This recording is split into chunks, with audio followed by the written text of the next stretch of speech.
This picture came to me by text yesterday or Thursday. Here's the message that came with it. Hi, Doug, can you help me? This is my home laptop, which I just noticed this yesterday. I use it and set it up as a desktop with a large monitor attached. I have it in case, and I don't know if it overheated. I looked up something and it said lithium battery expanded. Is this something you can fix, and how much for repairs? It's still working perfectly fine. So topic one, I'm gonna walk through the process for this communication with the client and acquiring the battery and pursuing the replacement. I don't have the laptop in my possession, so I'm not going to be replacing the battery today. I'm kind of chuckling at myself because I had set up pictures and screens and such to walk you through this. And then I realized, oh, wait a minute, her first photo has multiple pictures. I mean, her first text message has multiple pictures to show me how this is set up. So I'm just looking through those other pictures for the first time to see if they're relevant to the story. That's interesting. I think she's showing me the progression of the swelling of the battery and implying that it's just recent. Okay, so let's move along with this. If somebody wants to name this topic as topic one, I think you could probably imagine what to call it. The way you name a topic is one space and then the name of the topic, 1, 2, or 3 words long between quotes. And you get 2001 points for doing that. You know what? I got some other text messages. I'm going to give you more of the conversation. Okay, so I replied with, send me pictures of identifying marks on the laptop. Hello, Tony Wallow. Oh, Tony, a membership gift. Oh, you did that. Okay, Tony, I'm going to fix this right now. 20 of them.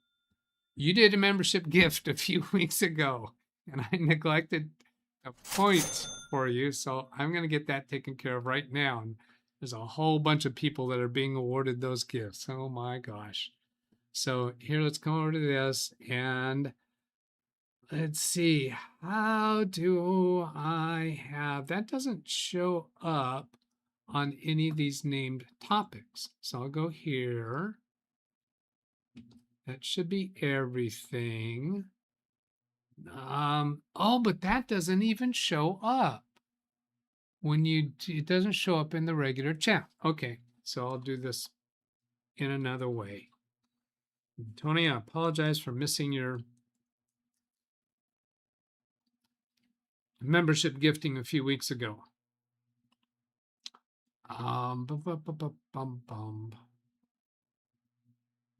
Yeah,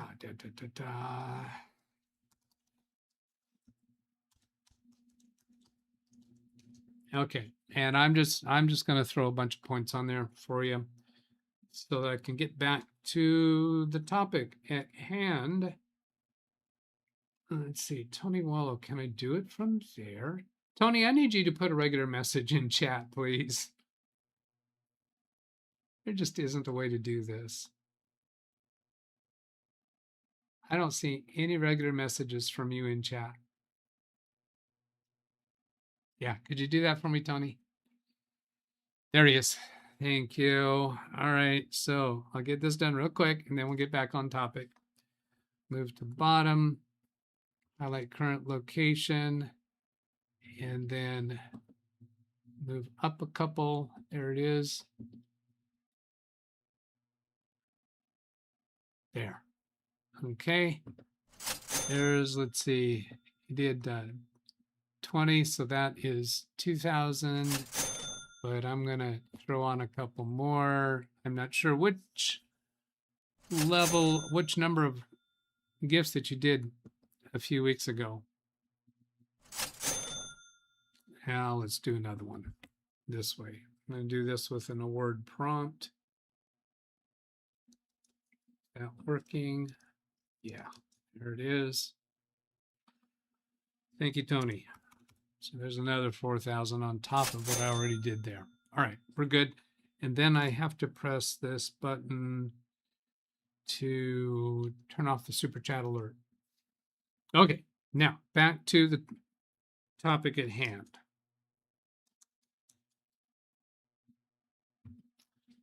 Just back to that picture. So I replied to her, send me pictures of identifying marks on the laptop, such as the brand and model, and there's probably a label on the bottom of it with more specific model number, and I will look into it.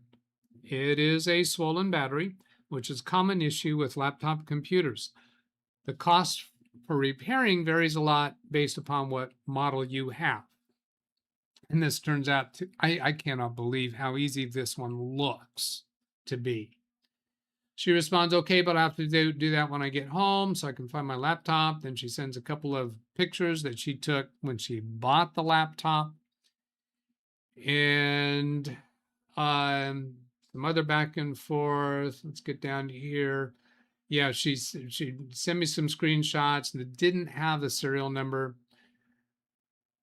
They say there should be a more precise serial number on a label on the bottom of the computer. You should send a picture of that. You should lift the computer carefully to take the picture, or lean it backwards, but don't turn it upside down to where it is putting weight on the lid. You know, the swollen battery, you turn it upside down. That's going to put weird pressures on the hinges and the screen. And so I just want to avoid having an end user do something like that. She says there was no label with the serial number underneath the laptop. I found, which I'm going to be interested to look at that myself, because HP laptops, they usually have a serial number on the bottom. That's okay. We got to it anyway. I found pictures I took of the box it came in. Now get this. She took pictures of the box that it came in. That's the only way that we got hold of the serial number in this instance. And she says it has a PIN number, not a serial number. But yeah, it had a serial number. She just didn't recognize it. All right, so then once I had the serial number, I went and looked up the information that I'm about to show you, how I go about it. And I respond saying it's going to be $150 to $200, including the part you could deliver and pick up at my home, or I can pick up and deliver from your office, or I can pick up and deliver from your home. The reason you might want to choose the your home option is if you are not confident about transporting it in its vulnerable condition. I want to be careful. For people who have handled laptops with swollen batteries before, we probably don't think of it as a big deal. But yeah, I don't know if a person's going to respect that battery. I want to be careful with it. You should not leave it in a hot car. You know, hey, Fresno's 107 degrees today. If I don't give her some cautions, could she possibly like take it to work and then figure she's going to drop up by my house afterwards, not thinking that, oh, it's going to be really hot in the car and the already swollen battery? Yeah, I don't want to, I want to put some cautions on this.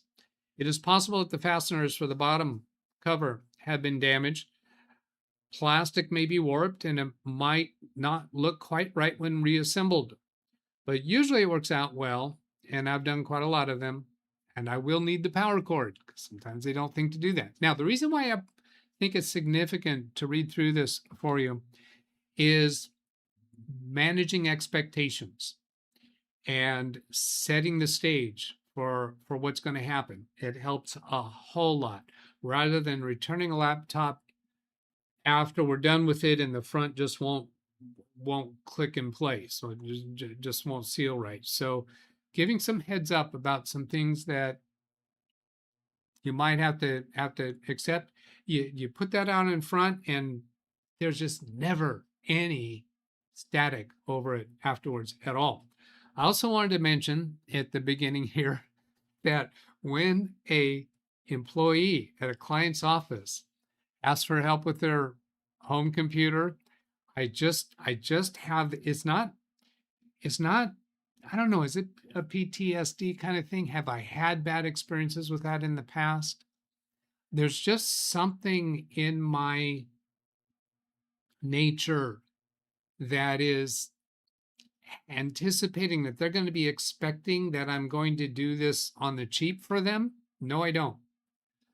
And I charge regular rates for that. If I do it on the cheap for them, they tell somebody else, hey, could you help my friend too? And, okay, could you help my neighbor? And oh, that can just balloon out of hand. I'm not a charity. I'm not in this to do just be a goody goody two shoes. This is a business. I'm generating livelihood doing this. Somebody else wants to do it on the cheap, that's fine. Hey, knock yourself out. Proud of you.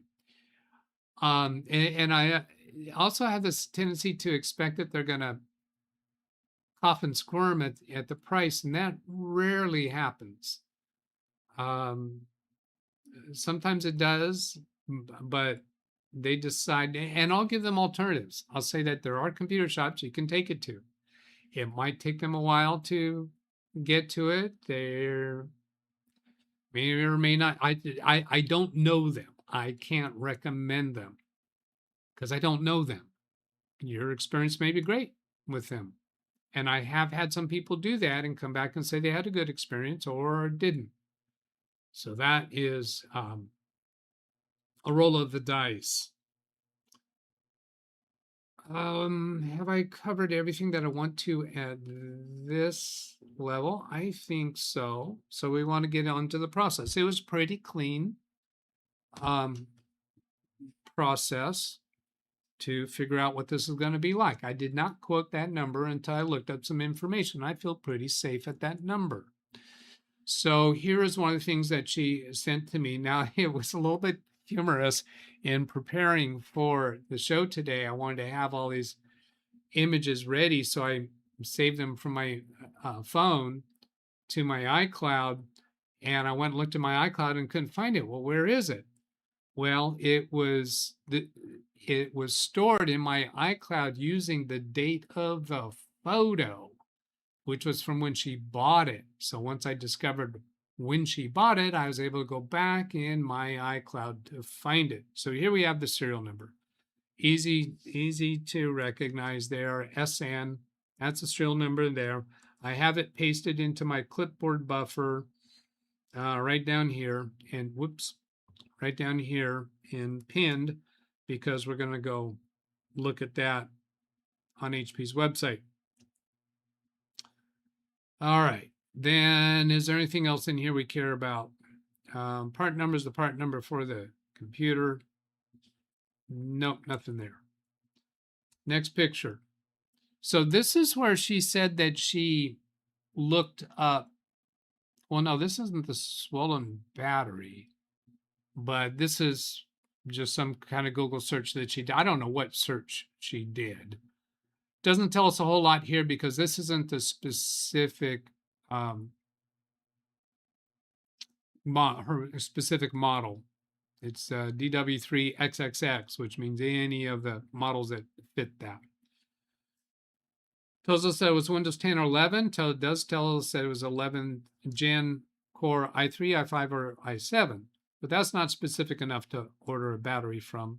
Here's what showed me the date that she actually purchased the computer. So that's when she sent this, I thought, oh, that's useless. I'm not going to need that. But then, yes, I did need that. And then here's the actual shipping label. It does have an address where it was shipped to, but I have no qualms at all displaying this address on stream because it was not shipped to her. It was shipped to Costco. So this tells me that she probably bought it directly from Costco. Is there anything else here of interest? I found it a little bit curious just to see that it was box 44 out of 50. So Costco received 50 boxes on that shipment. And a return to address, so nothing there that we care about. Now, what else do I have in here? That was the last JPEG picture, but there is also a PDF to show right here. And this was just a screenshot or a photo. I think this was a photo from the laptop itself. So this gives us a little more specifics. It's an i5 and with 12 gigabytes of memory is the model that she has. But really what we care about for doing the battery is the serial number. But I also wanted to see that, yes, it has Windows 11 Home installed on it. One of the things I'm concerned about when somebody just sends a photo like that about a laptop battery, is this a Windows 11 capable computer? Because do we want to spend money on a laptop that's not Windows 11 capable? And answer to that ought to be no. So then what I do next with that serial number is come over here to hp.com. And this is exactly a process I went through. Go to support and looking for the submenu, support by product. And then down here, paste that serial number. So Windows key V is going to give me my clipboard history. Click on that serial number, submit. What I want to know here is, what is it like to replace this battery? Then I'll go over to Setup and Users Guides, and then come to Maintenance and Service Guide. Then Control F, type the word battery. The index takes me to, this is removal and replacement procedures, which is usually what the technical service manual gets me to. So page 32, just click on that, goes straight to it. And this looks pretty simple right here. It's got two steps before removing the battery and 2 steps for removing the battery. I can see here that there's 1, 2, 3, 4 screws for the battery. The battery does not occupy the whole case, which that I didn't realize when I saw the, looked at the picture. Let's see, let's go this way for the picture, shall we? Yeah. Go in, and I'll bring that up this way. Notice that the battery wasn't across the entire width of the computer, and that's exactly what we see on the picture. So now imagine this laptop being turned over. Once it's turned over, the battery's going to be on the right-hand side, right? And that's what we see here. When it's turned upside down, yeah, the battery's on the right-hand side. So it's looking like we got the right computer. Prepare the computer for disassembly. I did click on that, and it's just things like unplug it, shut it down, stuff like that. And then bottom cover, that's the only other thing. That's on page 30. Right now we're on page 32. So I click on page 30. That takes me to page 30. And we see here we've got 2 of these rubber feet strips to remove. This rubber foot has 1, 2, 3 screws under it. This rubber foot has a single screw. And there's 2 other screws that are not concealed under the rubber foot. So 6 screws. Easy. And the front clip is already disconnected. So I'm not going to even have a difficult time with, using a spudger tool to get the clips lifted. So looking really easy. Here we have a spare part number, LF20801, bottom color. Oh no, that's the cover. I got to go back to page 32. So I know I'm on page 30 now. I'll just scroll down a little bit and get back to page 32 so we can see the spare part number for the battery, because you're going to see that when we go search for the battery.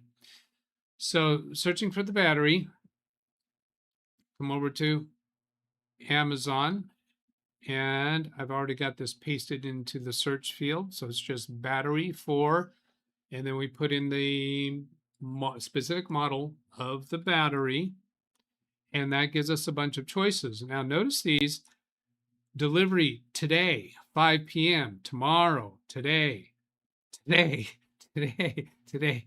And all of these are in the $25 to $30 price range. Do you get the idea that this is probably a popular battery to be replaced? So easy to acquire, inexpensive.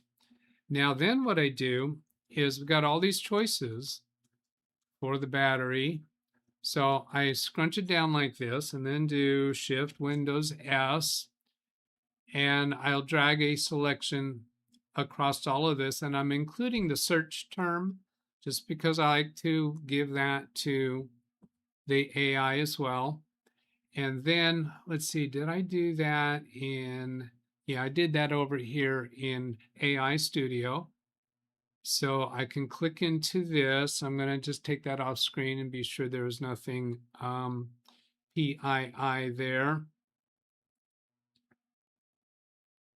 Oh, that's interesting. I haven't come across this before. Allow drive access. Allow access to Google Drive to load this prompt. Huh. I haven't had that before. I'm just 1 week into using AI Studio, liking it very much. Oh, it's wanting me to sign into my Google account. I was just signed in an hour ago. Oh, come on.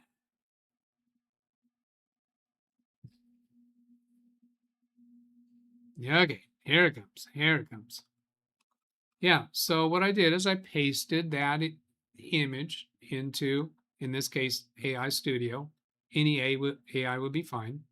The message I gave it, I said I need to provide cost information to a client for replacing the battery, such and such. I am providing a screenshot of Amazon search results. I have the instructions for installation already because I don't want it to tell me how to install it.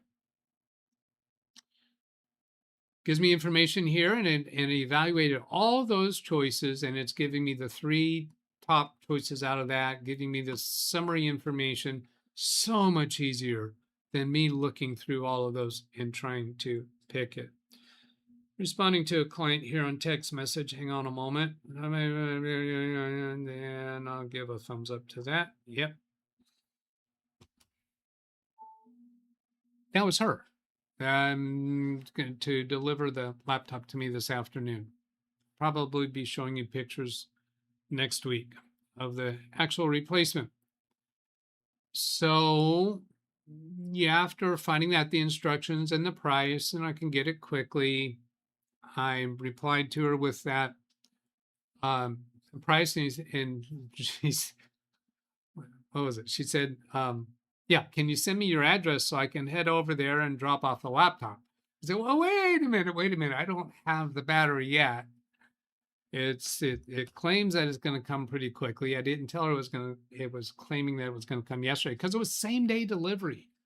I was ordering it yesterday and it was claiming same day delivery, and it did actually arrive the same day. Here it is, right here. But so I told you, it claims it's going to be delivered to me tomorrow, but that doesn't always work out. Sometimes I can actually track the delivery. It's out for delivery and I track it.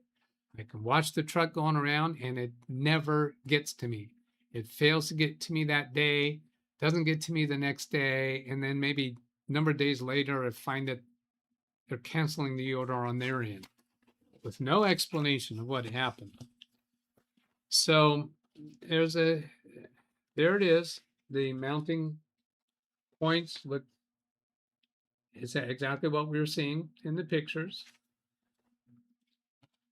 This is one of the smaller, lighter batteries that I've come across. It is a 3-cell battery. And it came with, at that price, it came with a couple of these little screwdrivers and a spudger tool. It's like Torx bit, a Phillips and a Torx. Phillips would probably be for the screws to remove the bottom, and the Torx probably for the battery. It might be reversed. That I don't know. I think that's all of that story. Are there any? I don't think there's any comments because I haven't seen that come up. Let's see. Topic panel. Puffy battery. That's the name. All right. Let's go see what.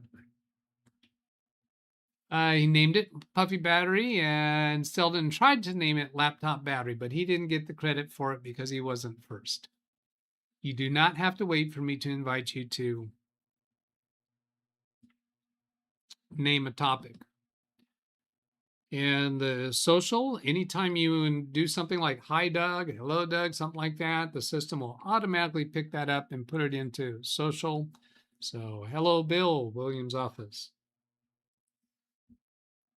Now, let's see who, let's see, turn topic panel off, live participants panel. Greg M., Phil Stodd, Williams' office, hello to those three. And does it have another page? Up in the upper right-hand corner, you can see that. Barely those names. Those are everybody who has put in a message in chat in the last 5 minutes.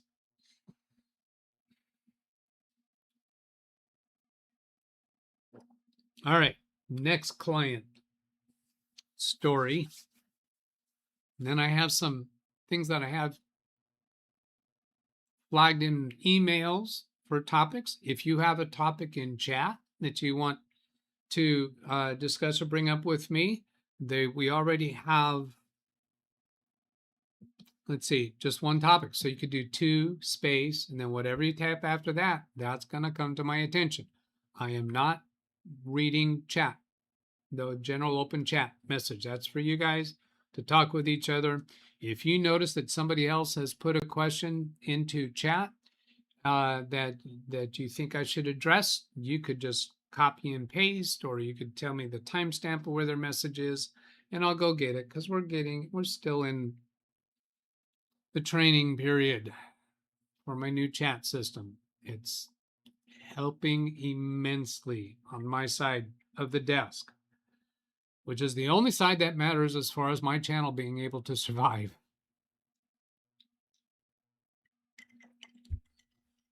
Yeah, I'm going to line up the next one. Let's see, I made a note over here so that I could, oh yeah, that one. A printer question from a client. So, hey Doug, how would you handle this one? That's the reason why I'm bringing it out here. And it's not, this is a much shorter. Received an email from this client. It says, hi Doug, 1, period. I am not able to print from my computer. 2, period. There appears to be a paper jam. We don't know how to clear it. The next line, a remote fix or visitation? Question mark. My initial gut reaction was that this will probably be easier for an on-site visit. Excuse me. However, for reasons that'll become clear in a moment, I respond Wolf. Mix up the vowels between the words there. I respond with, we can probably fix that remotely. Can you send pictures? I want to see the printer's make and model, the display panel with all buttons visible, and all access doors open, and any error message that shows on the computer. If you don't want to take the time to do that, meaning take the pictures, then we can do it on site. So I'm putting it in their hands. We can do on site or we can do remote.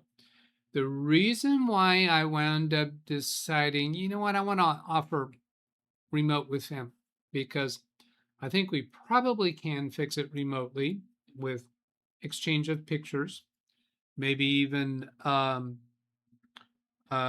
video chat to find where it is, because I suspect there's probably an access door that they don't know they can open to clear a paper jam. It's also possible, however, it's not a paper jam at all, that they're seeing some other kind of message. Maybe they're seeing a message that says, printer unavailable, check for paper jam or ink, or the printer's plugged in, and somehow they focused on paper jam. Oh, it must be a paper jam. Maybe there's something on the printer that identifies just an error state. And in the past, they know when that blinking light was happening, if that's what it is, that it was a paper jam. So now they assume that must always mean a paper jam. Maybe not the case. So it's still wide open as far as the possibilities of what could be happening here.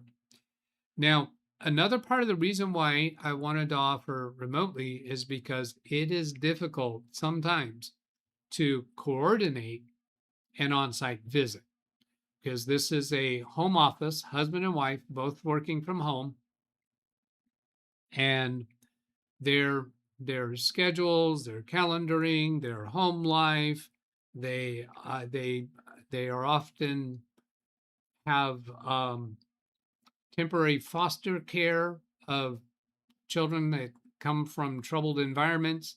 So that tends to create some what awkwardness. So I just want to put it in their lap. They can choose how to do it. And I think we can do it remotely. All right. Now, see, somebody who wanted to help me get to that 1 million subscriber count, and you naming these topics and adapting into this topic, somebody could have named a topic or paper jam or printer problem or something like that. Still, that level of training isn't there.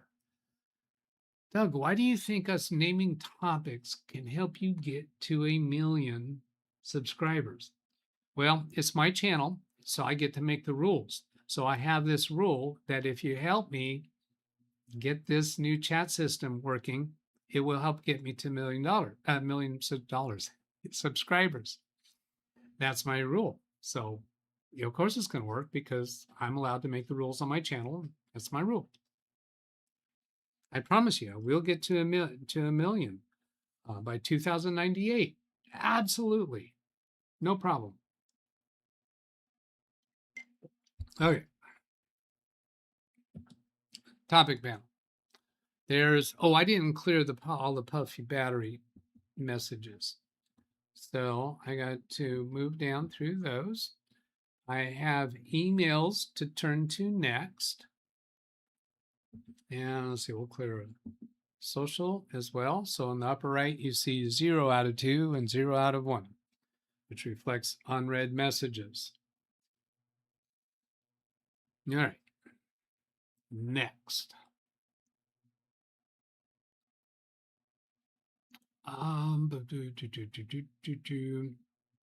Yeah, last week we talked about the crashes on Baby Beast and my laptop related to that I suspected was related to LogMe and Rescue. And so I have kept LogMe and Rescue open on Big Beast throughout this whole week, and it hasn't crashed at all. And I also, because somebody suggested, I went and investigated this GPU acceleration. There's nothing in LogMe and Rescue that allows me to change that. And that's interesting. You see me frozen there because I had the red dot. Remember how the clock freezes when I use the red dot? I hadn't noticed that the picture also freezes. Oh, what if I do this over here? Oh, that's it. Okay, so what happened is I was using the red dot on my projector view, and you didn't even see it, because in order for you to see the red dot, I need to have it on monitor 1 that's actually displaying that email. And so I activated the red dot on that monitor, and my picture-in-picture did not freeze. Interesting. I thought we had a problem. Houston, we have a problem. We haven't had problems for a while. Now let's go look at next email. I'm going to pop through these a little bit and see if I want to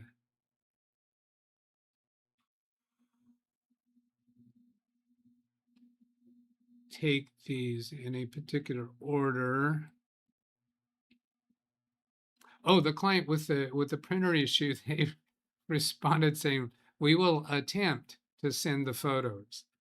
And they sent that, let's see, the first email they sent for that, I think, was yesterday. They still haven't sent photos.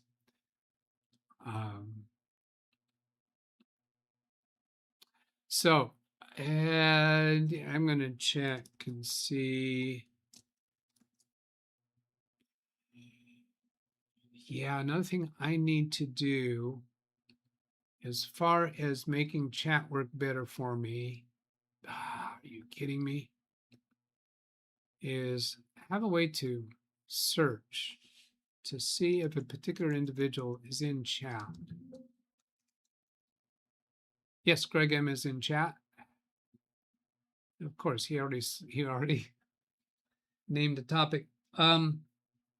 I had a chuckle a moment ago, and it's because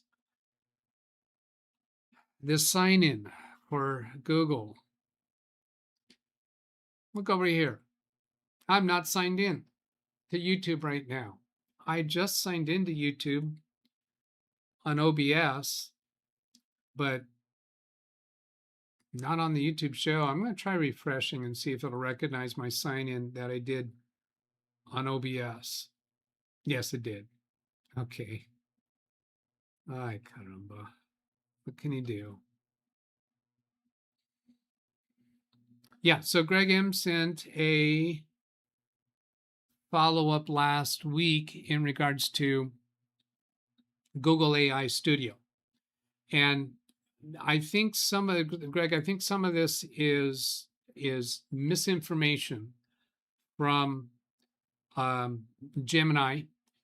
And I've been working with AI Studio. I've been very happy with it. And the limitations that Gemini told you here is just not true. But it makes sense why Gemini misinformed you. And rather than reading through all this, I'll just basically describe for the rest of you that Gemini was reporting that there is a limit to how many requests that you can make per minute and per day. And let's see, that RPM, requests per minute and requests per day and tokens per minute. Yeah, those are all true limits under certain circumstances, but it's only when you're using an API. Although there's part of it that's true when you're not using API as well. And for our chat bot, live interactives, we don't need to use an API, and you should not be using an API. And you do not need to be paying for it. And these limits that it was telling you here, no, they're true and they're not true, but they're easy workarounds. So how far do I want to go with this? Oh, that's interesting. That was his response number 4 that he got. So he's using the date and time that I like using. So let me come over and just give you a way to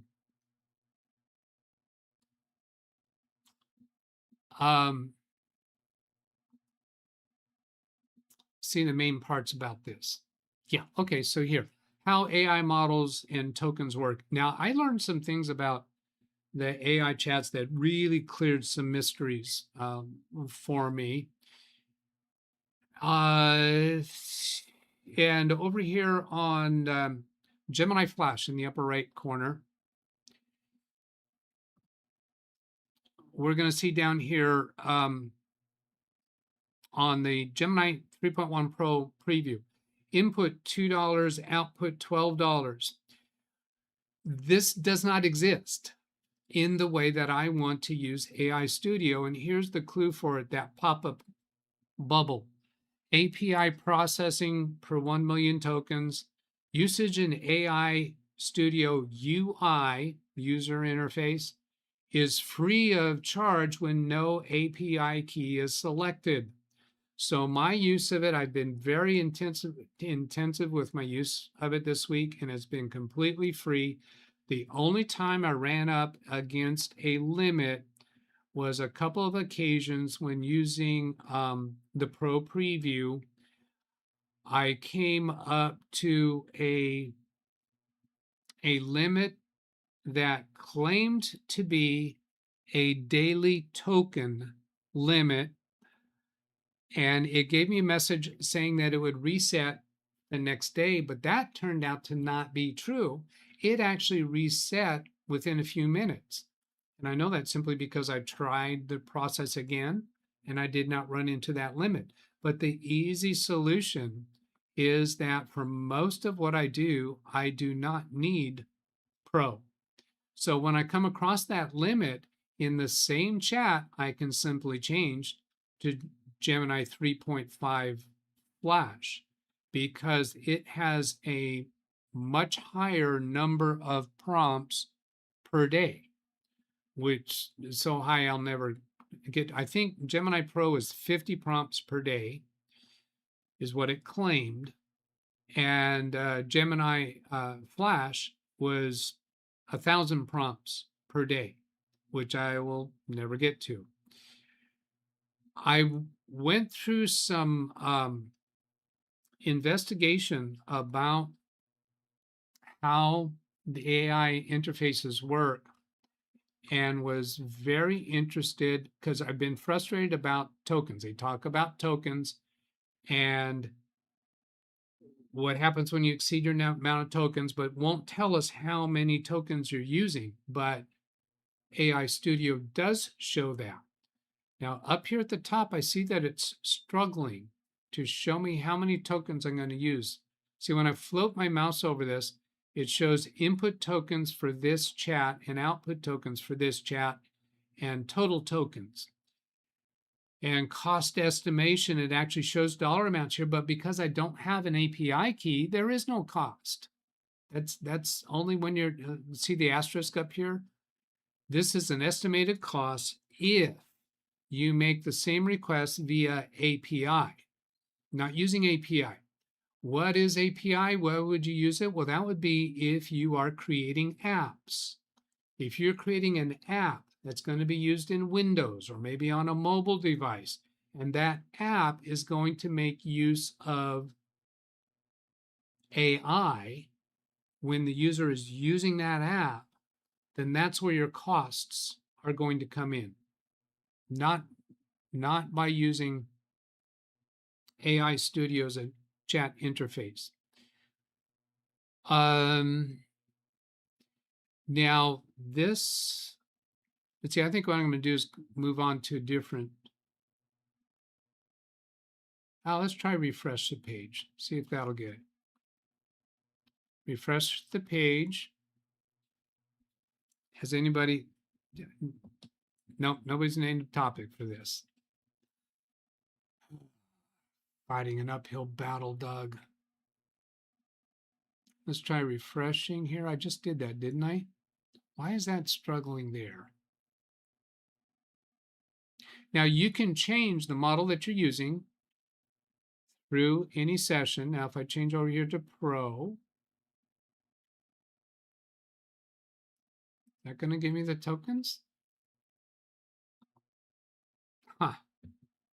All right. Still, it is a work in progress. Let's go over to that laptop. Yeah, here on the laptop. This is back on that laptop battery one, 5,297 tokens. What does that mean? That's how many tokens I have used during this whole chat? Does that mean something about expense? No, it's very simple what it means, but it was surprising. If that is the number of tokens for my next prompt. When you do a chat, as what my research says so far is all the chat models, this is the same way because they are not stateful. They don't, the servers don't remember the prior content of your chat. When you type in a new chat message, notice those number of tokens up at the top increases with every word that I type or gibberish that I type. Number of tokens increases because what's going to happen is when I send this message, it's going to take everything that we have talked about in this chat and it's going to send it all when I hit enter, or with AI Studio, it's control enter. It's going to send all of that. Every time you send a new chat message, it sends all of the prompts, all of the responses. So that number will keep increasing with each turn with each prompt and response interaction. If I add a screenshot onto this, like if I come up here and do a Shift Windows S, drag across the screen for a screenshot. Now it says 5319 tokens. I come down here and paste that into the prompt. This number up here jumps. And notice down here, it actually tells me how many tokens I'm using for that screenshot. So in addition to my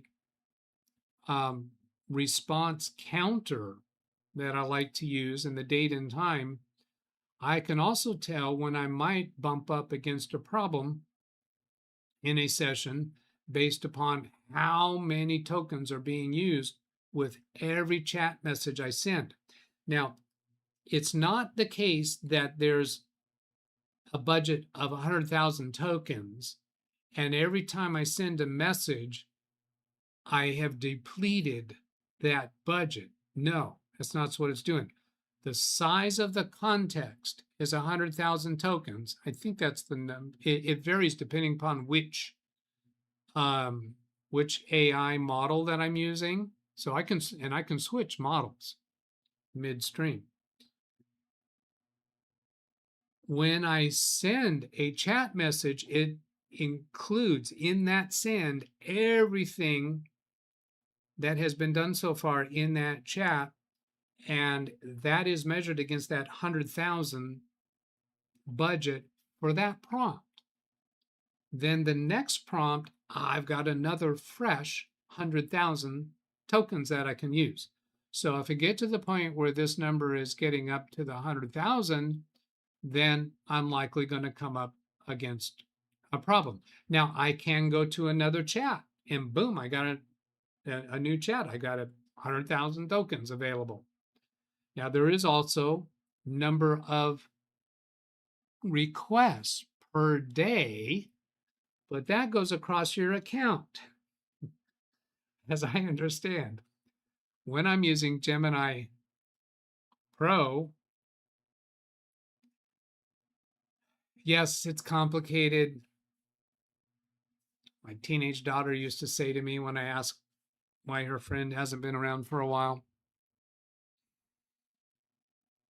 with Gemini Pro Preview, I only get 50 questions per day. So currently I'm only choosing that when I have something complex. So I asked, what is the level of complexity that I need? And it says, well, if I've got a complicated troubleshooting situation where I want to paste a screenshot of Task Manager and of Event Viewer and of error messages and of a log report, and I wanted to look at all of those and maybe some screenshots, and I wanted to evaluate all those, that's a good time to use Pro. But when I'm asking multiple questions in a single prompt, maybe I've got a few supporting screenshots, but it's not complex thinking, then the Flash is going to be fine. Also, the Flash is going to be faster. Then also on the subject of faster, when these number of tokens, climbing, more and more tokens for each prompt, the response is going to take longer to come back. So lots of aha moments and clarifications, and so far I'm still liking it. Now something that's the system instructions that I really like about it is I can have multiple different system instructions. You see that I've created a few, and I could be working on computer migration protocol system instructions while I'm doing a computer migration, and then in that chat I could switch it to YouTube Live Presenter mode system instructions. And in here I have instructions that I want to use if I want to give you a review of what we did during that computer migration experience. And this has some things such as not including any client-specific information or any names, because while I'm working on the migration project, it will use a username or a company name of a client. So I think it's really slick that I can change to different system instructions at any point during the chat that I want to. I can change the AI model at any point that I want to. There's lots of different AI models to select from, which I haven't even started playing with yet, such as with Live for translations and robotics, Flash, audio to audio model, AI specific to images, specific to video, specific to audio stuff, music, agents, Gemma, whatever they are. Then system instructions, something here that was a surprise. Notice I have one here that's untitled. The way I got that one is that I discovered that on my other computers, I can access the history in AI Studio of conversations that I had on Big Beast Build. But on my other computers, the system instructions sort of do not carry over. I don't see the names of the system instructions on the other computers. Turns out, system instructions is not stored with my Google account. System instructions are stored in the browser for this website. If I clear data for this website, or if I clear all browser data, I lose all those instructions. So that's something to be careful about. Now, this one called Untitled, if I click on that, you'll see that this is AI directives for all chat sessions. Well, now, wait a minute, Doug, don't you have that up here? AI directives for all chat sessions. Yes, I do. But notice I had BBB. That's Big Beast Build. This one down here was, I think, on the laptop or Baby Beast. So when I go to that computer, it has a named instruction saved on that browser, which is Chrome. It won't show up in Edge. It's on the browser. It has an instruction called AI Directives for All Chat Sessions, BB Baby.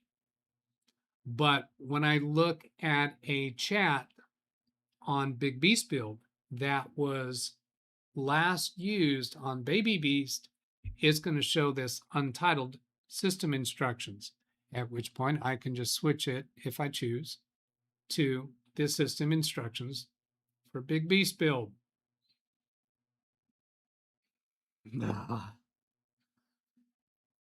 Google that, will you? Being able to change to system instructions and having this massive length it's game changer for me. It takes away a frustration that I was having with Gemini. Now, I think I'll still be using Gemini for some tasks. I think I'm likely to use AI Studio for things that I want to be long and to have a history. Now, here's another thing I don't like about AI Studio is when I go look at history, it has no way to, does not give me any pinning capability like I have in Gemini. In Gemini, I can pin things. Come over here to Gemini, you see all these things over here that are pinned, so they'll always stay at the top. So in AI Studio, not the case. And this thing over here looks like it's something you could click on to make it high priority. No, not at all. That just clicks into it.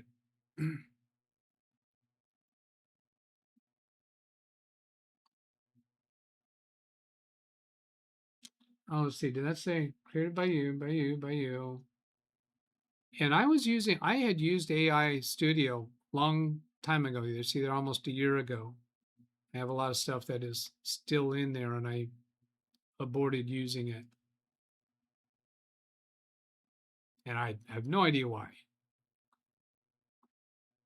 Okay.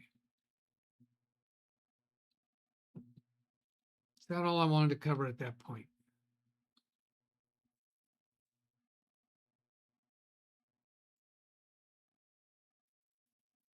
Oh, the temperature control. That's something that Greg was attracted to. It says, personally, the only advantage I see from my use is no 1,500 character limit and temperature control. However, is that worth being locked out? Yeah, you don't get locked out. Just switch to a different AI model. Any of them that, if you get locked out after a certain number, just switch to a different model. Easy to work around that. But that temperature control I didn't mention, which I like a lot. There's thinking level that you can choose, so that's going to affect how long it takes to respond. And then there's no temperature control for the flash model. Temperature control comes with the Pro Preview, maybe some others. Here's temperature control is set to 1. And that pop-up bubble says for Gemini 3, best results at default 1. Lower values may impact reasoning. So lower values such as 0, notice it goes in hundreds, tenths and hundreds. So it's very fine tuning. You get up to 1 and you can go all the way up to 2. That 3 in the pop-up bubble, that wasn't temperature level. That was Gemini version 3. So my preference is to go temperature 0. I don't need any hallucinating. I don't need any guesswork. I want it to be as accurate and deterministic as possible. And this one, I think, defaults to the high level thinking. And then there's tools that you can add. Grounding with Google search. Notice up here, I want to go back to look at this model. It says down here, knowledge cutoff January 2025. That's what, 20 months ago? 12 plus 8? Yeah, 20 months ago. Knowledge cutoff date. And this release date, February 12th, 2026. So am I going to get obsolete information?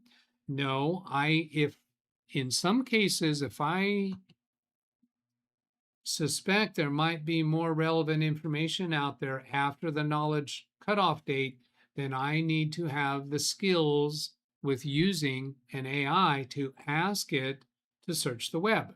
I can simply ask it to search the web. And because I have this tool enabled, which I think was enabled by default, grounding with Google search, and it's also accessible down here. You can see at the bottom, grounding with Google search. And you also have the tools to select from here. URL context, I can turn that on if I want to give it a URL and I want it to be able to just automatically go out and see what is at that URL, which is a website address, if you're not familiar. So a lot of buttons here, a lot of controls. So far, it's feeling good to me, working out, but it's a learning curve for sure. I haven't seen any things come up. All right, moving on.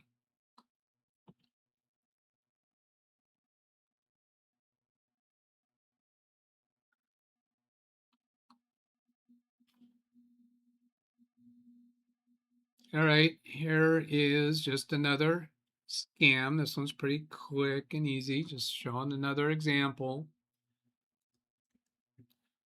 Subject line, financial records awaiting signature coming from Ken. Wait, is that our Ken? No, it's not our Ken.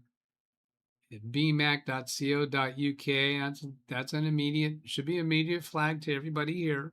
Not everybody's going to see this gray area because that happened because it was forwarded to from my one address to another. Oh, this is images are hidden. It's saying this message appears suspicious. Now that message is because of my Gmail native mail host. Agreement has been prepared. and your review and signature. Oh, that grammar is not right. I originally didn't think that had a grammar problem. Agreement has been prepared and your review and signature. Yeah, no, that's a grammar problem. When I float the mouse over it, bottom left corner shows sternhydra.site redirecting. So those should raise red flags for anybody. Trade confirmation, complete record of every execution available in your order. When I float over this one, then it says link.news.trading212.com. So that's also seems weird.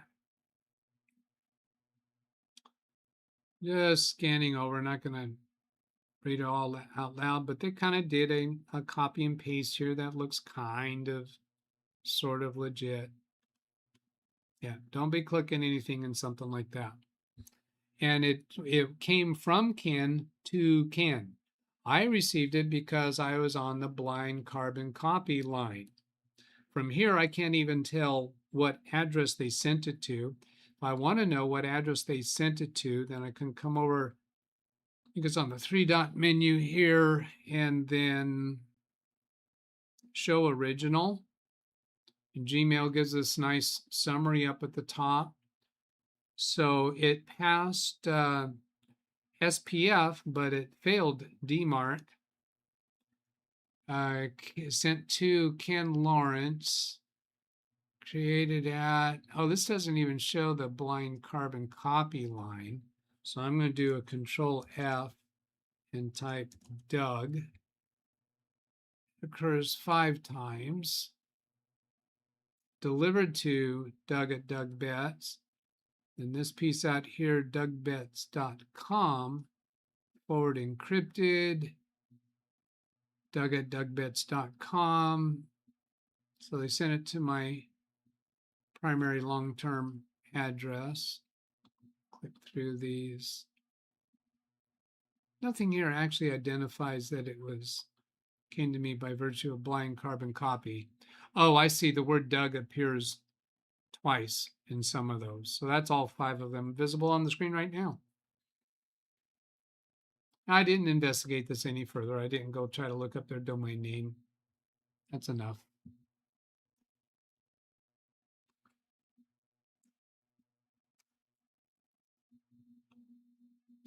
Get out of that show original. Let's see what else I have. Oh, yeah. This is an email that I received. Let's see, I think I can show you this right here. I don't need to block any of this. I found alarming. And the sent from me to me forwarded the original subject line right here. Stop wasting time on the wrong Windows troubleshooting fixes. I get lots of emails from tech community sources, and I don't always click into them. This one I clicked into it to see what they're talking about. Stop wasting time on wrong Windows troubleshooting fixes. And I saw something here. Yeah, most Windows troubleshooting failures happen because administrators start with repair commands instead of evidence.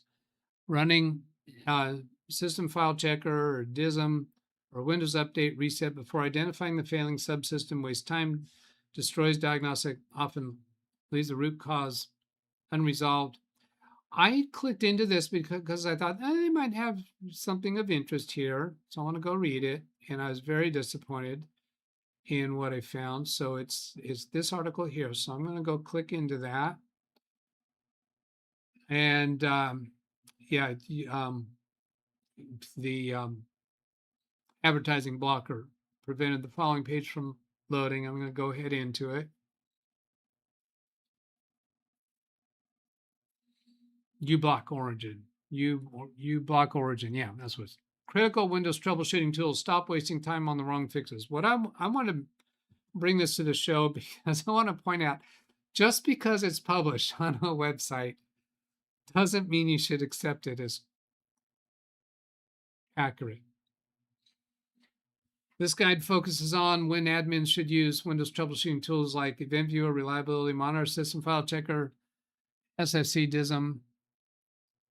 Now let me get to the part where they let's say something that's wrong.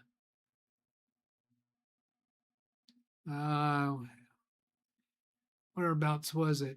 Okay, so they're saying 3 tools most admins should use first. Event Viewer, usually the first stop when the symptom has a timestamp, an application crash, unexpected reboot. I don't find that useful very often, even if I have a specific timestamp. And it'll be part of what I look at, but I wouldn't call it first stop. Start with Windows Log Application System, filter for critical errand warning events. That's a good piece of advice there. When you get in there, filter for those so you don't have all this stuff to look for, because there's just so much clutter in there. Right here, I saw this big and bold, and oh, I reacted to this. Don't run DISM until System File Checker tells you the problem is bigger. That is absolutely wrong. That is backwards. You should run DISM before System File Checker. System File Checker is a targeted repair tool for protected Windows system files. Use it when Windows features behave unexpectedly. John Downey is naming it T. What did he name it for? BitLocker is not useful. Oh, we'll get to your email there. And I have a reaction to that too, John. Yeah, this is backwards. DISM provides you the ability to update the system files that System File Checker uses as a resource to check against. So if you use System File Checker before running DISM, System File Checker may be comparing your system files to an outdated copy of the system files. So running the DISM refresh, update, whatever that the way that command is, you do that first to make sure you have the most current system files, and then run SFC. That's backwards, the way they're saying it. And so knee-jerk reaction, I know. I'll leave that tab open in case we want to go back to it. So topic panel. Oh, words forgotten. Somebody did a W for words forgotten. BitLocker not useful for desktops. I disagree. And we'll get into the details about it. Oops, I got to go here to topic 2. I named the topic. Yeah, that name, as we're getting into training here, if we get a lot of topics named, like we did a week or 2 ago, that's a little bit long. BitLocker would have been sufficient within quotes. But thank you for doing that. And then words forgotten. What is here? Impact ranked. Computer, I wish I had one like that. Yeah, the W topic. I don't know if you meant to put it in a named topic, but that topic is for words forgotten. And I do have that one permanently named. Yeah, let's see. I got to move down to clear that. And waza. I intended to go look up again the pronunciation. That's a much better name. Thank you, John. Okay. So since you're requesting those, I will skip forward to those topics. We can skip that one. It was interesting, but skip it. That one, interesting, but skip it. That one we already talked about. So here's John's email regarding BitLocker.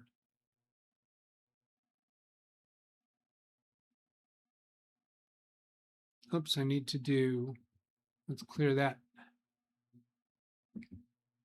Dan.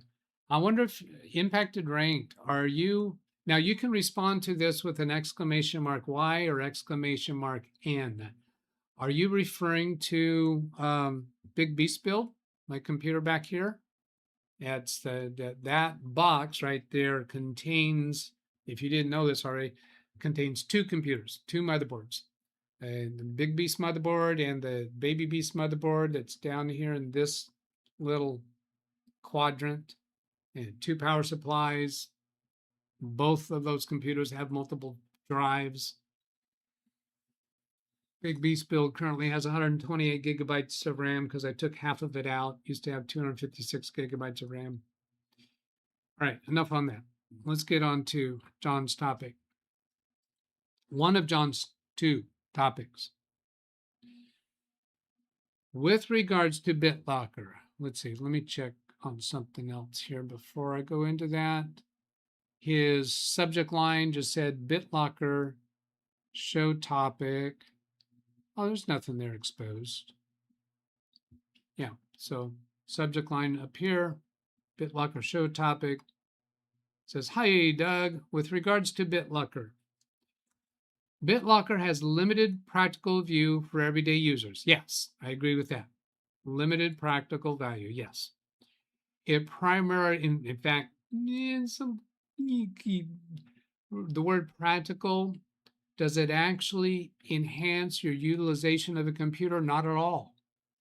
Zero functional, practical value. Its value is not related to using the computer or working with it. It primarily protects against someone stealing a PC. Okay, yeah, I'll buy that. I'll buy that. Removing the SSD or HDD, yes, and attempting to read the data on another machine. Yes, I think I'm with you on all of that. That's a significant amount of work for a thief. No, I disagree. I do that a lot.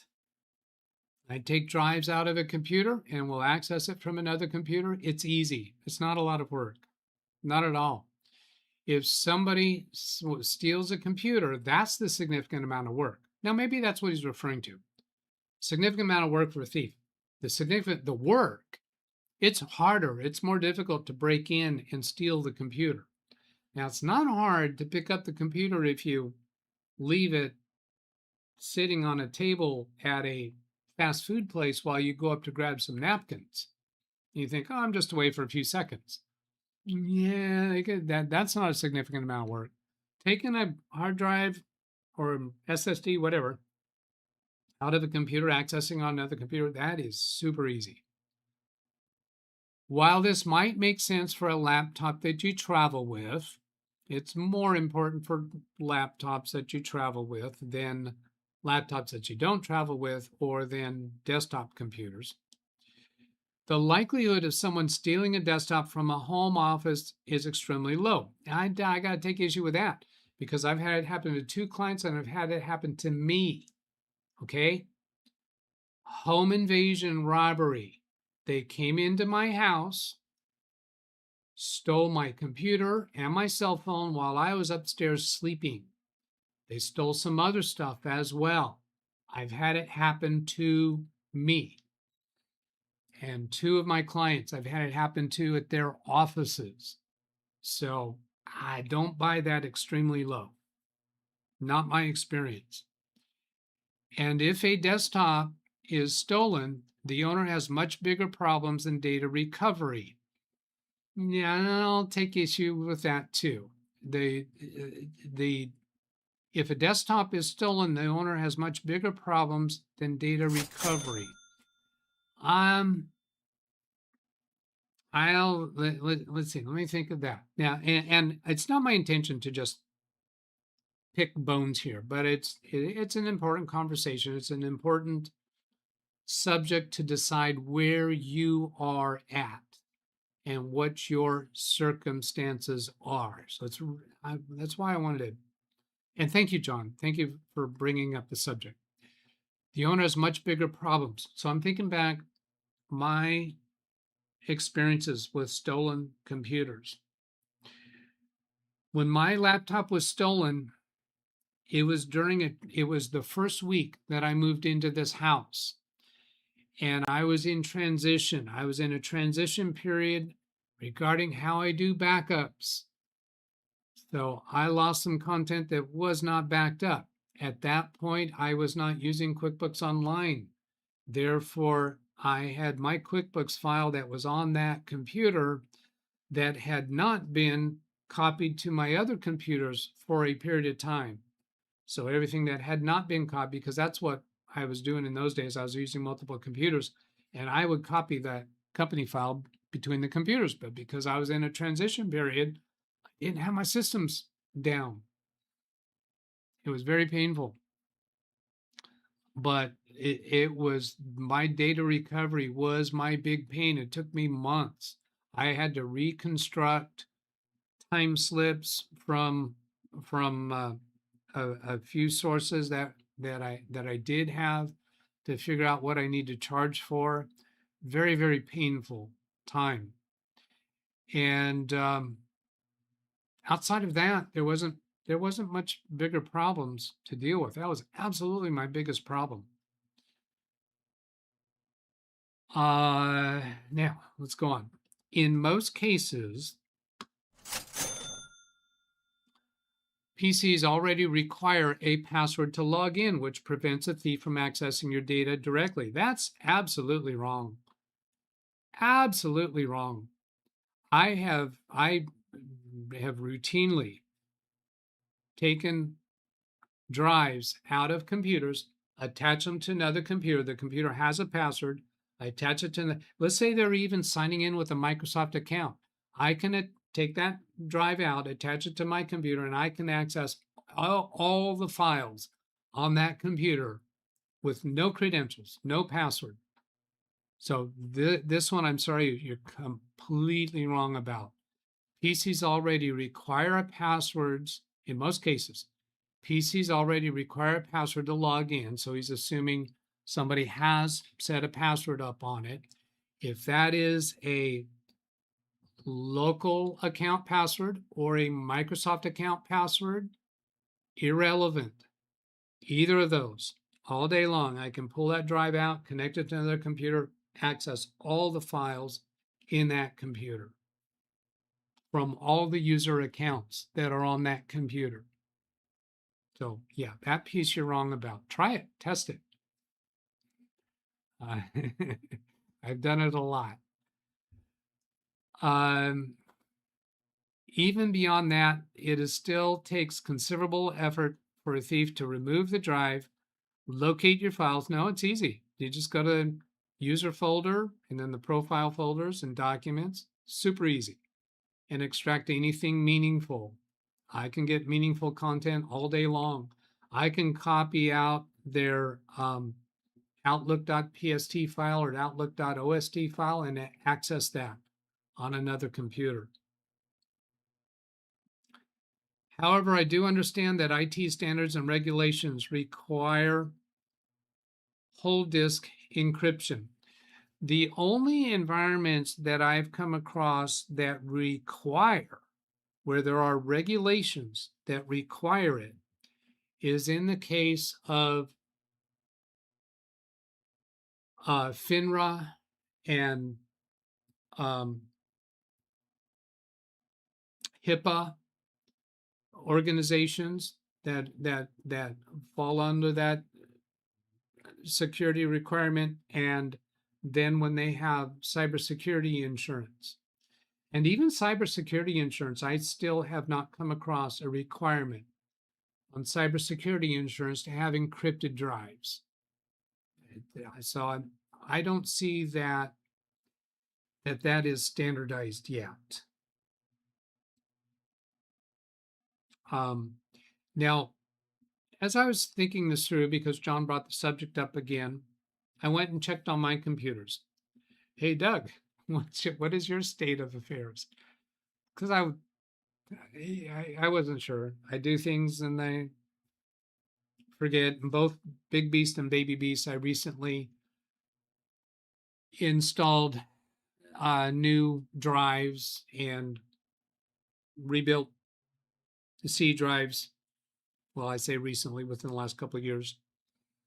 Big Beast has 3 different bootable partitions. Baby Beast has, I think, 3 bootable partitions. So I checked and I found that my laptop is indeed encrypted. I was relieved to see that. I felt like I was sitting down at a desk to take a test, and I was nervous about. But Big Beast and Baby Beast currently are not encrypted. And so I asked myself, why not? It's free. It has negligible performance problems. I know how to do it properly. Both Big Beast and Baby Beast sign in with Microsoft accounts, so the encryption keys are going to be automatically stored in their accounts. And additionally, I have the habit and routine now, anytime I do encryption, I capture the encryption codes and put them into my RoboForm so that I have them if needed. So I'm absolutely protected. And my computers, Big Beast and Baby Beast, are both. Did I do Baby Beast yet? Well, Big Beast is backed up every night to the Synology image backup. I don't think I've done that on Baby Beast, but Baby Beast is less critical for that. Okay, so now let's go see what y'all are saying. Oh, no, I want to finish that point about free. Most of you pay car insurance. Do you have to? I know in California we're required to, but you could own a car and drive it without insurance. You could get caught. Well, it's unlikely that you're going to get caught. That's the same thing that John is saying here about things being unlikely to happen. You're unlikely to be caught. You could. It's also highly unlikely that you're going to have a traffic accident, but it could happen. Now, let's suppose that insurance was free. It didn't cost anything. Would you tell yourself, well, it's highly unlikely I'm going to get into an accident, so I'm not going to sign up for the free insurance because it's highly unlikely I'm going to need it? The insurance is free with encryption. What's the downside? The only downsides we have as technicians is when we receive a computer or when somebody calls and their computer is encrypted, it's asking for an encryption key and they didn't keep track of it. So I do not routinely encrypt a client's drive unless it's a computer that I fully manage. I have the encryption keys. I'm going to also give those encryption keys to the client, and the client knows that we're encrypting it for a particular reason. But it has negligible negligible performance problems. And if you are properly holding on to your encryption keys, why not do it? I still have this reluctance. I'm with you on that. I cringe at the thought of encryption. Still, I shouldn't. All right, so let's go see what's going on here. BitLocker, there's 4 comments in there. It's on topic. Was it 3? No, 2. Brand Israel, significant for a thief, insignificant for a corporate spy. That's literally why BitLocker was created. Yeah. Oh, well, let me tell you something else. The computers that I was involved with where they were stolen. Hey, Doug, were they encrypted? No. That was before encryption was much of a topic at all. But we did not suffer any form of kickback. Nothing ever came back to me about, people flooded with, excuse me, spam or scam emails claiming to be from the owner of the computer to people that were on their address list trying to do nefarious activities. No bank account problems. There was zero fallout from that. And I think mainly the reason for that is because each of those instances were just common street thugs. They just steal a computer and sell it on a yard sale. It gets into somebody's hands. They start using it as their own computer. If it didn't have a password to sign in, maybe they start using it on the same account, but they're not of a criminal mind to actually, do the more serious crimes with it. So got off really lucky. But what it tells me is that yes, it can happen. I have a personal experience of it.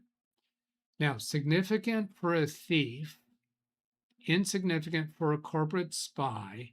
That's literally why BitLocker was created. Yeah, I'm trying to do the for and against off of each of those pieces. Is stealing a computer significant for a thief? I think in my experience, the cases have appeared to be just common street thugs. It's not getting into the hands of an actual cybercrime person. The people who are into cybercrime and are willing to commit those crimes, they don't need to steal computers to accomplish that. It's just way too easy for them to break into people's accounts. So, yeah, I don't see people wanting to commit cyber crime physically stealing a computer. It's not their bag. Insignificant for a corporate spy. So somebody go into a corporation and try to grab a hard drive. Interesting. Insignificant. Easy to steal. That's literally why BitLocker was created. Oh, he says significant appeared in the original email. So that's what he was referring to is from the original email. So significant amount of work for a thief to get the data from the computer. Yeah. Yeah. Somebody who's stealing a street thug wanting to get the data off the computer, all they have to do is give it to a friend who's computer competent, and it's trivial to take a drive out of a computer and attach it to another computer by a USB dock and access it. He was trying to get move on, Doug. That's what Randy Israel came back with that. Dennis, don't a lot of gov agents require BitLocker? Oh yeah. Yeah, government, I'll bet you every one of their computers are encrypted. That'd be interesting if we had, I'd love to hear from somebody who works in a corporate IT department, not just somebody who provides IT support to a corporation, because I provide IT support to corporations. And I'm not asking for somebody who is a direct employee of a corporation and they are the IT person. I'm saying I'd like to hear from somebody who works in a corporation that's large enough that they have an IT department that handles all the computers. Do any of them routinely have unencrypted drives? I bet all of their computers are encrypted. Again, why not? There is zero cost, almost zero performance problems, and they're going to be very organized about keeping the encryption keys. Do I know my encryption key? Is that a joke, John? I'm going to hit you with 1,000 points. I'm assuming it's a a joke. Encryption keys are extremely long. I don't know how many characters there are. I don't know how quickly I can find it.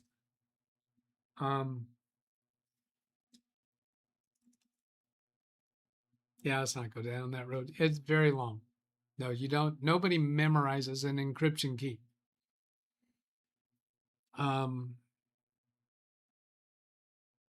And the encryption recovery keys, I don't think you can go look them up. 48 characters, John Downey says. Yeah, no, I don't. But I have it stored somewhere. I guess my small town in Kentucky is fairly safe.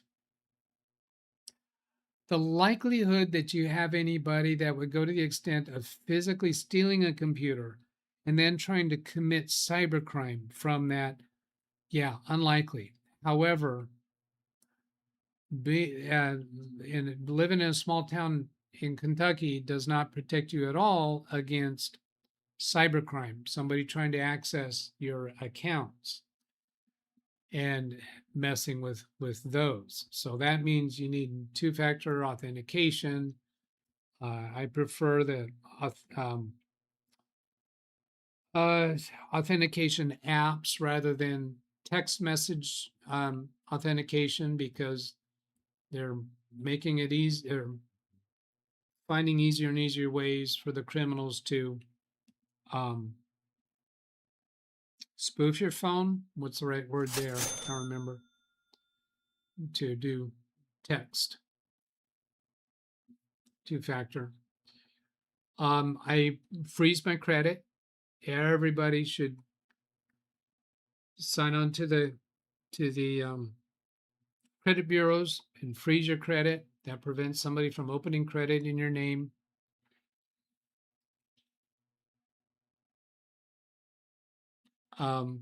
You still might get a computer stolen from you, but the likelihood that somebody's going to do cybercrime with it, my experience says it's not likely, because cyber criminals are trying to get you other ways. Ryan Israel, let's see, we got that. 48 characters, we got that. Dennis, BitLocker is okay. I just don't like the way it's turned on by default without the owner's knowledge. Dennis, there's 2,000 points for you. I'm so grateful that you did that. I don't know if you got the second 2,000, so maybe that's going to accidentally give you 3,000. Deal with it. Get over it. I'm glad you brought up that point. I am absolutely with you on that.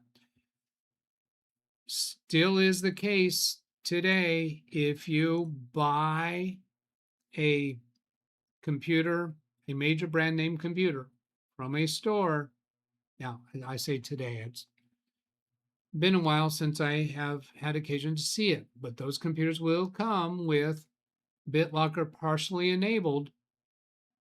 And as soon as you sign in to a Microsoft account, it will complete that encryption and store your encryption key in that Microsoft account. But as somebody recently discovered, was it Dennis? I don't think it was Dennis. Somebody else around here has a friend, someone they know, that they are locked out and they cannot go to their Microsoft account to get the encryption key because they no longer have the email address that was associated with that Microsoft account, because it was, I think, associated with their school account. Oh, John Downey, it was him. Okay. Yeah. It was him that had the acquaintance with that. I don't think it was his personal computer. I think it was an acquaintance.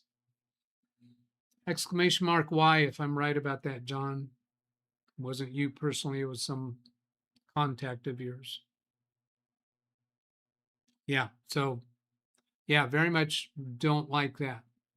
Now, also, I think I verified maybe 2 years ago that if you perform a fresh Windows install, and it says it was a friend or a friend, if you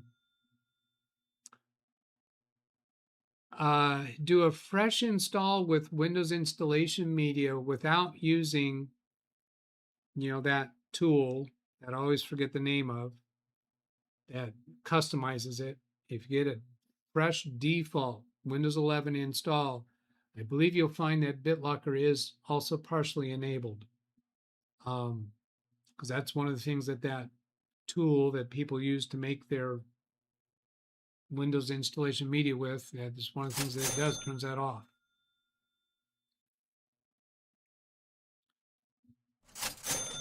Rufus, thank you, Rand. I knew somebody would come up with that. See, that's what topic W is for, words forgotten. If I'm struggling with a word, that's designed for you to do it there. But if you do it on the current topic, that's fine too.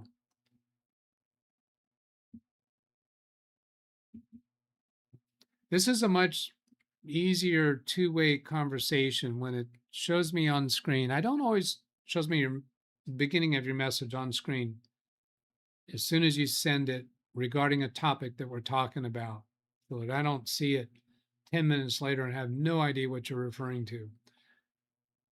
Greg says he set up a computer for a friend purchased from Staples. Windows 11 Home had device encryption partially set up. They had to disable it. Absolutely. Must always check on that. I think you will always find that it is partially set up. For those people who routinely do a fresh install of Windows anyway, no matter where the computer comes from, and you're doing it on your Rufus created media, then you don't have to bother with that. But then you do have to be prepared to deal with the drivers. And then that also gets you away from all the clutterware. Jim says, I wouldn't let Best Buy touch any of my computers. Of course not. And Rufus.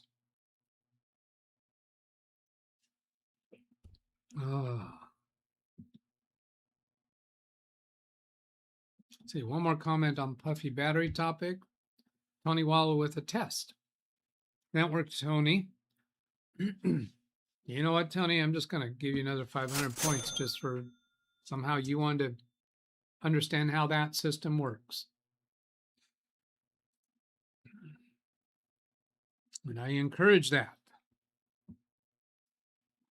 All right. Now, I think John Downey already named his was a topic, and I wanted to go find out how to pronounce that. How to pronounce W-W-A-H. Oh, gee, many Christmas. Come on, Doug. W-A-Z-U-H. Seam. Oh, that's right. That's the type of software it is. Wazoo. Sometimes waza for the first part. Oh, referring to the first word as the first part. Sounds like waza or wazoo. So I guess either way is okay. Waza or wazoo. I'm kind of liking wazoo.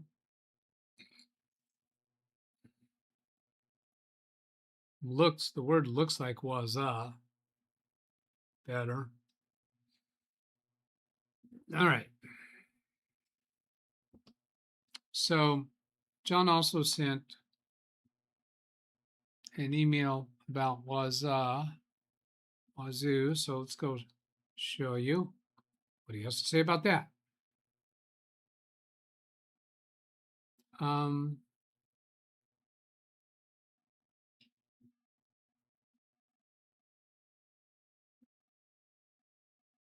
Let's see. Yeah, John, throw you another 1,000 points for bringing the topic. And on this one, no, this one, 1,000 points for that. Now, neither of these are actual computer problems, which I think theoretically may eventually get more points when people are actually having an issue with the computer. Got to get to the right one. Here we go. And again, no emails exposed, so bring that up. Wazoo show topic. I gotta settle on one of those. And you know what? I think I'm actually gonna pop that out because this one is not gonna let me move the text up very high on the screen, but I think if I pop it out, that works better. All right, we'll try that. Quick update on Wazoo. I'm running the Wazoo server in VirtualBox and the VM ran out of disk space. I tried to expand the VirtualBox disk from 25 gigabytes to 50 gigabytes, but VirtualBox wouldn't allow the resize. I tried solutions suggested by both Copilot and Gemini, but none worked in this situation. I ended up deploying a new Wazoo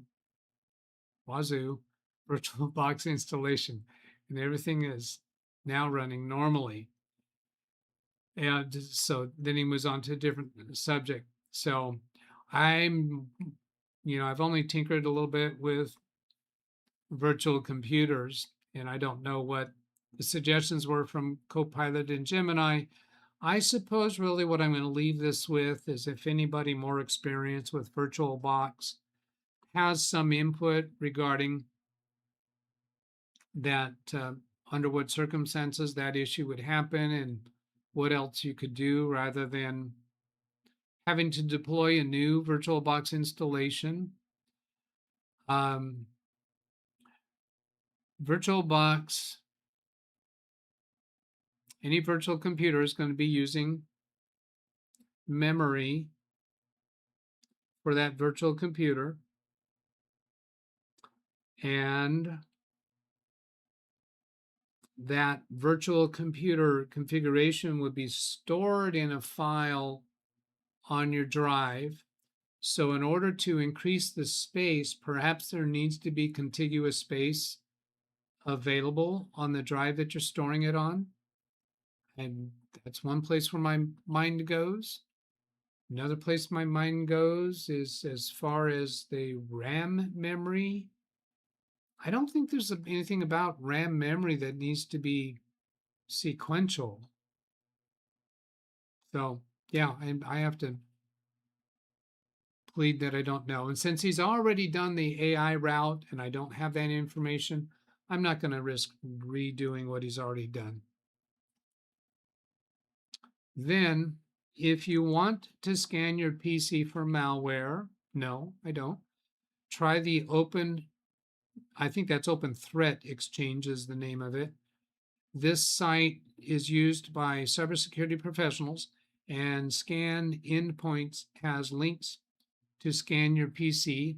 The catch is that you have to install an agent on your computer.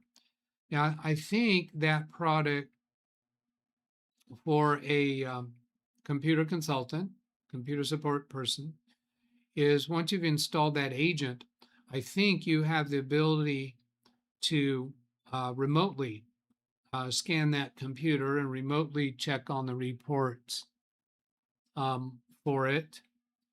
He doesn't say here whether it's a cost base. Now, John Downey recently went through a cybersecurity training in a college course. At some level, John is essentially retired and just learning technical things about computers. Maybe he'll use it in a, productive environment, or maybe just curiosity. And he says it is free. All right. See, the other things I have lined up are not necessary to get to. So let's go poke around on that. Because it is free. Go threat hunting on your endpoints. And I think I've heard about this on the probably through the Darknet diaries that I listen to a lot. I think they advertise there. Free threat scanning. alienvault.com endpoint security. Free threat scanning service and OTX allows you to quickly identify malware and other threats by scanning your endpoints for the presence of IOC's catalog in OTX. So what's OTX? OTX endpoint security. Oh, OTX.alienvault. Quickly visible threats on your endpoints for free. Scan for IOC, world's largest open threat intelligence. Now, I have had people before sending me links about something they say is free. Yeah, but first you have to have the base product, which is not free. So is this one of those? No other free threat hunting service delivers as much threat intelligence as OTX endpoint security. So that sounds like it is free. Only free service natively uses community-powered threat intelligence of OTX. Well, now that sounds chintzy. It is the only free service that natively uses the community-powered threat intelligence of OTX, meaning it is, possibly meaning, this is the only one that uses our own software, our own database. None of the other systems out there use our database. Marketing department subterfuge, is it? Natively. You don't have to do any special configurations. This is going to use our stuff by default. Uses the community-powered threat intelligence of OTX, which is us, to scan your endpoints for known indicators of compromise. OTX endpoint security uses the same agent-based approach as expensive endpoint security tools and DIY open source agents without the expense and complexity of guesswork. They don't design the website very well. This is a grayed out thing. Oh, look at this. Yeah, I think I'm going to be skeptical about this. It's free. I ran it on my oh, it found nothing. I thought you were going to say that it did find stuff, because so many of them will just find insignificant stuff. Not the button I wanted.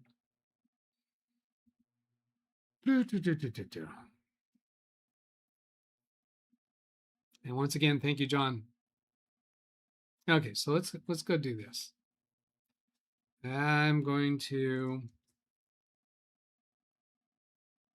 take a screenshot. And don't want to do this in Gemini or AI Studio. I'll use AI Studio. Up here in the upper right, do the plus sign for a new chat. And which one do I want to use? Oh, he says the website's not user-friendly. Yeah, I didn't think that font was very good. Just too light. System instructions, we'll use all chat sessions, fine. We don't need Pro Preview for this. So I don't want to use up one of my questions. So then I'll paste that image. How does this product stack up against other free scanning products available?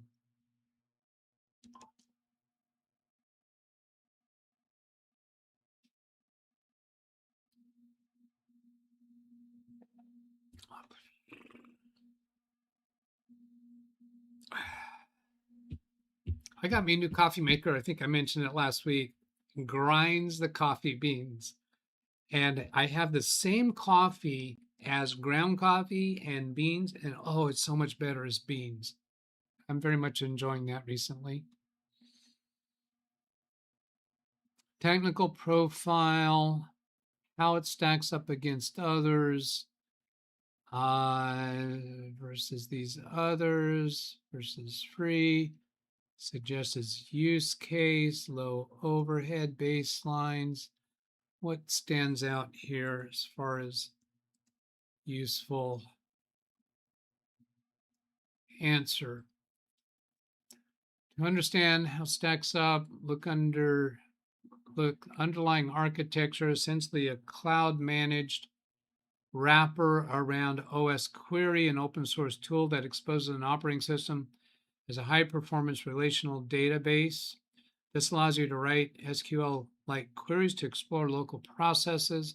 The primary value proposition automatically correlates these local queries against OTX pulses, stuff that comes from the community, how it stacks up against other free security tools. Microsoft Defender, Bitdefender free. We use this site to find research. The core difference, no real-time prevention. Oh, okay, so it's not real-time prevention. And he said if you want to scan for malware, it's not real-time protection. As noted in the interface, no mechanism to continuously monitor endpoints. Stack up, best use of a complementary diagnostic tool rather than a replacement. Traditional free antivirus software continues in the background. Will not block a thread. It will only tell you after manual scan that an IOC exists on the machine. Excuse me. Is this like signatures? It sees a signature of something that the community has identified versus dedicated digital forensics tools. The core difference, simplicity versus forensics depth. Tools like Velociraptor or Thor Lite are gold standards for free incident response triage. They collect deep system artifacts such as such and such, support complex scripting languages that stack up. OTX endpoint security is significantly easier to deploy, manage across multiple machines due to its centralized SaaS interface. However, its forensic capabilities are comparatively basic. Yeah, I'm not feeling very attracted to it. I don't have a pain point that this would solve for me. If you're to deploy raw OS Courier yourself, you would need to host your own management server, configure the endpoints, and manually build the query packs. Oh, that's interesting. If you were to deploy raw OS query, but this isn't raw. This is using their system, I think. OTX endpoint security, which is not the raw OS query, removes the heavy administrative burden of hosting and configuring an OS query fleet manager. It's pre-integrated into global threat intelligence network out of the box. However, this convenience comes at the cost of control. You're largely limited to the predefined queries and OTX and database integrations provided by Level Blue. Yeah, I wouldn't feel like I've got cutting edge protection with this. Core difference, compromise detection versus exposure management. Vulnerability scanners look for missing patches, system misconfigurations, open ports that could allow an exploit to occur. Yeah, this is compromise detection. This is not exposure management, right? These tools do not overlap. Endpoint security does not scan your system for unpatched software. It scans to see if a known threat actor has already touched the system. So it's not going to help you with 0 day at all. It's not a, what was that word? For heuristics. It's not going to catch something that way. Yeah. All right. So I think that's far enough for my level of interest. Website's not very user. The website is not very user friendly. We use this site to find research threats in my class. Okay, so computers were intentionally infected with something. They use the site to find them. That sounds like a decent educational tool, not something that I would want to use to tell my client that I have implemented protections for them, because that's not something that I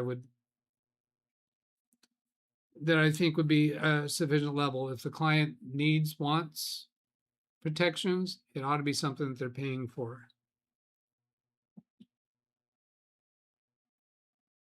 because their business matters to them. 4 minutes.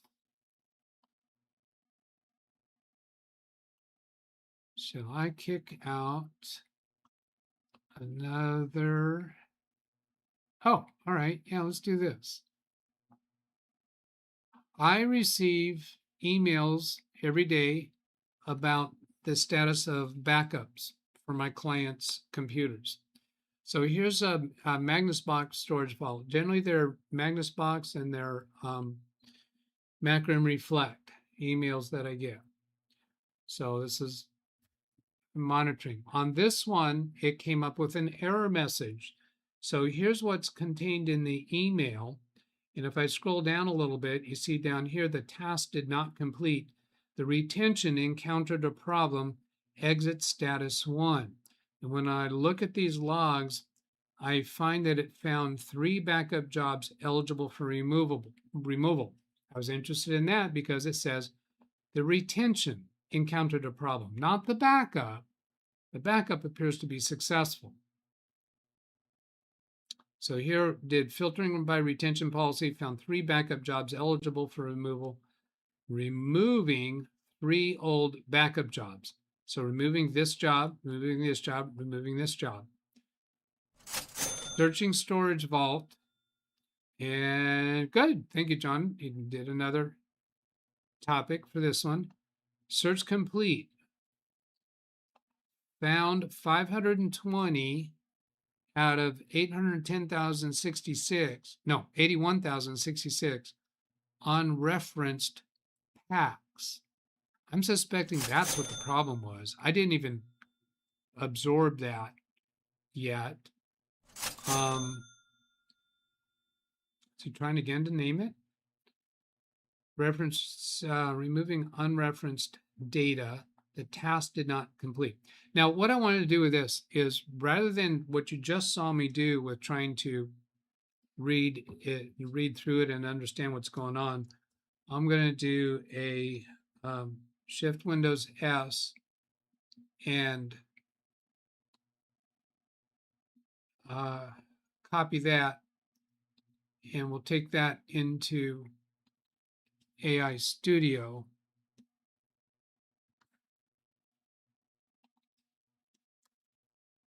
And see. Can you tell me what's going wrong in this Magnus Box backup and what I should do? Control Enter to send that.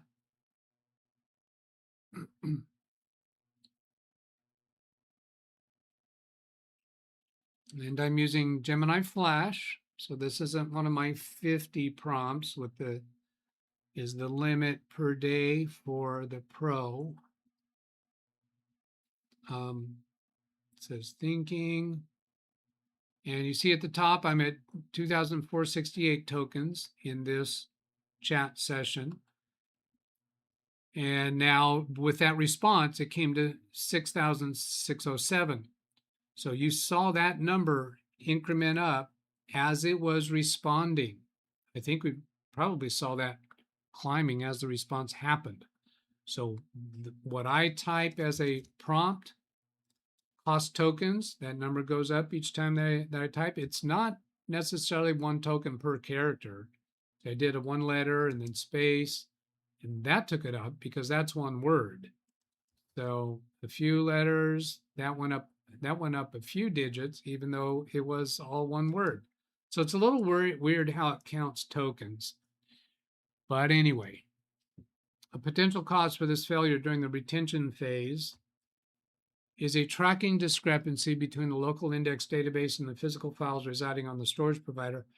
In a multi-tenant or enterprise environment, this mismatch often triggered by one of two macro-level administrative configurations. Concurrent vault access session locking. If multiple endpoints or distinct backup jobs share identical storage vault. Who was that?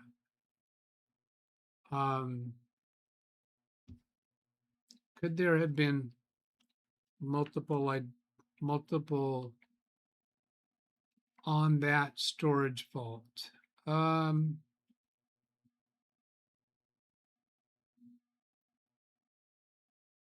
Well, maybe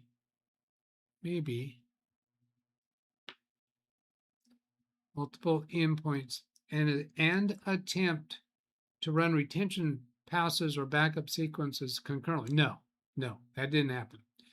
Back-end storage metadata can experience locking conflicts, administratively ensuring strict one-to-one mapping, storage vault credentials per client device policy, storage provider permissions. If the storage target uses highly restrictive policies, write-only configurations, Magnusbox service account might lack the necessary delete lifecycle permissions. No, it's this backup task has been working fine.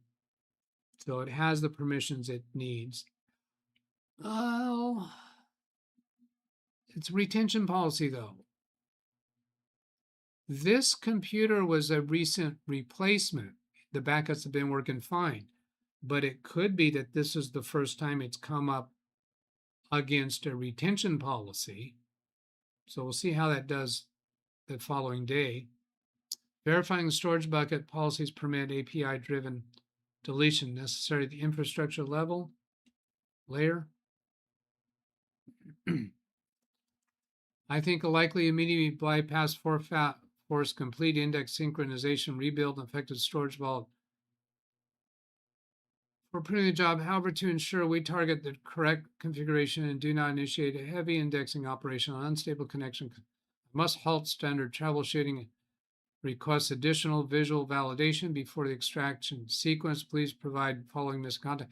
Screenshot of the top half of this backup log, okay, because I only gave you the part that I had scrolled down to, which will help verify if there were preceding network warnings, packs and index. Okay, I'll follow up with that. A screenshot of the settings tab in your Magnusbox so we can visually validate.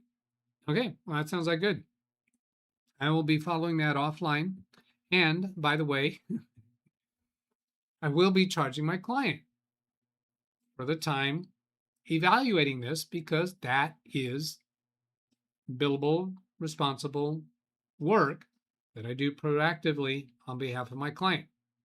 Under the MSP model, where you charge a flat rate per computer, you don't charge for routine content, which investigating a backup error message would be routine. So under my business model, this is a chargeable event, even though I was reading through it while doing a YouTube video. So yeah, I'll do that all day long.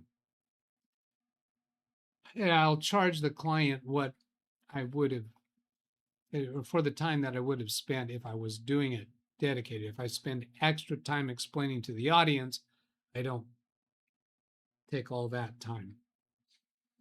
All right, let's see if there's any last comments on topic panel. Topic panel 4 is just naming it. Yeah, the first time without the quotes did not name it. When he did it with the quotes, that named it. And John Danny, I'm seeing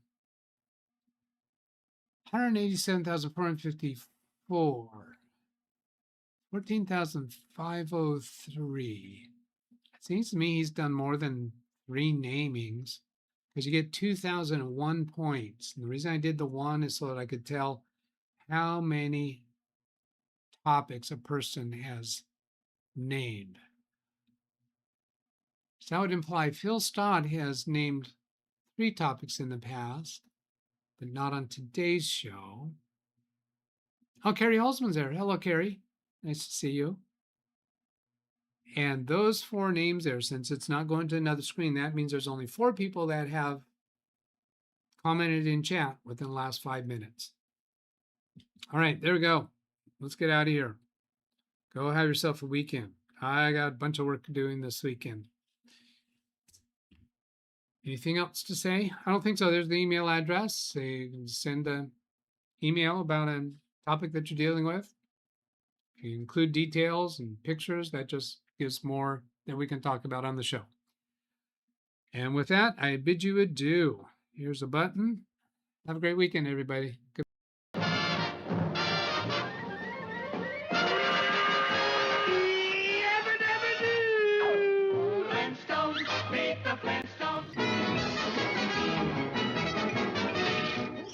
That's all, folks. Tune in. Days a week for Windows support, the help you seek. Send an email, leave a comment, join the chat. Our tech-savvy crew is where it's at. Not just me, but a whole community, helping you solve tech mysteries. With friends who are here almost every day, we love to chat and help you find your way. So subscribe now, be part of the team, for Windows support and more than you dream. Join the fun, don't miss a single stream. At LiveWindowsTraining-DougBetts or simply where tech support supreme.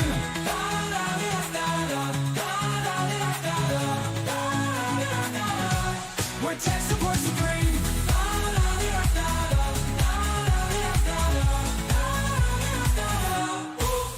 Tune in, days a week for Windows support, the help you seek. Send an email, leave a comment, join the chat. Our tech-savvy crew is where it's at. Not just me, but a whole community, helping you solve tech mysteries. With friends who are here almost every day, we love to chat and help you find your way. So subscribe now, be part of the team, for Windows support and more than you've dreamed. Join the fun, don't miss a single stream. At LiveWindowsTraining-DougBetts or simply more deeply VB like tech support.